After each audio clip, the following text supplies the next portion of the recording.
Workers అన్నాక అప్పుడప్పుడు ఇలాంటి డిమాండ్స్ చేస్తూనే ఉంటారు. వాళ్ళు డిమాండ్ చేశారు కదా అని అన్నీ యాక్సెప్ట్ చేయాల్సిన అవసరమే లేదు. ఎగ్జాక్ట్లీ. కానీ తను అన్నిటికీ యాక్సెప్ట్ చేసేసింది.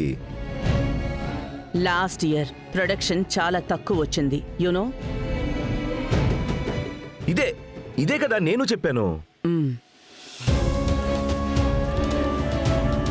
అందరూ రెస్ట్ కూడా తీసుకోకుండా వర్క్ చేయడమే అందుకు కారణం అంటున్నాను. అందుకని వాళ్ళడిగిన ఆ 2 బ్రేక్లు ఇవ్వచ్చు.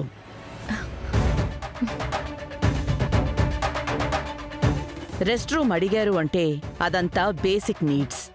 కుదరదు అని చెప్పలేను. వెంటనే అది కూడా కట్టించేద్దాం. యాయా, వాళ్ళు అడిగిన దాంట్లో ఇవన్నీ పర్వాలేదు. But last year target achieve చేయటం రాని వాళ్ళకి ఈ ఇయర్ శాలరీ ఎలా పెంచుతాం జాను?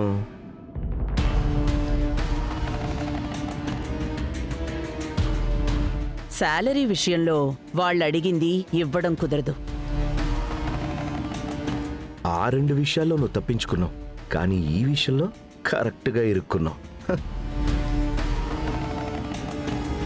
అందులోనూ వాళ్ళడిగిన 30% శాలరీ హైక్ చాలా ఎక్కువ. Yeah, exactly. కావాలంటే ఒక 15% హైక్ ఇవ్వచ్చు. 15? జాను, మన టార్గెట్ వాళ్ళు అస్సలు రీచ్ అవ్వలేదే. మరి హైక్ 15% ఎలా ఇస్తాం జాను? అదే కరెక్టే. ప్రతి సంవత్సరం కూడా అందరి ఖర్చులు పెరుగుతూనే ఉన్నాయి కదా.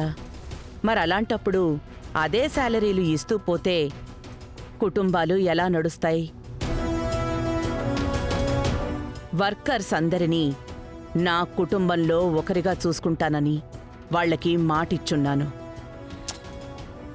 మరి కుటుంబం అంటే మనమే దగ్గరుండి చూసుకోవాలి కదా.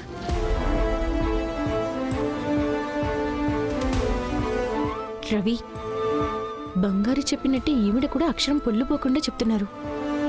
ఇద్దరి మధ్యలో అంత బాండింగ్ ఉందా ఏంటి? Shut up Sam.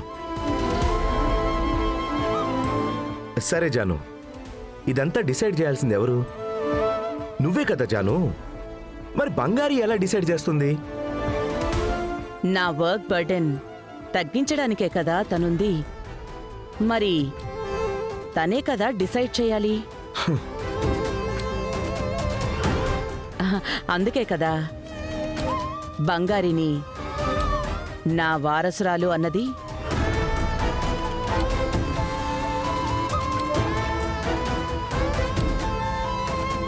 ఎలా బంగారి, నాలాగే ఎలా ఆలోచించావు? నాకు చాలా ఆశ్చర్యంగా ఉంది, సంతోషంగా కూడా ఉంది. మీరు అనుకున్నది చేసి పెట్టడమే కదా మేడం ఇక్కడ నా పని. మీరక్కడుంటే ఏ డెసిషన్ తీసుకుంటారని ఆలోచించాకే నేను ఈ పని చేశాను. అంతా కరెక్ట్గా జరిగింది.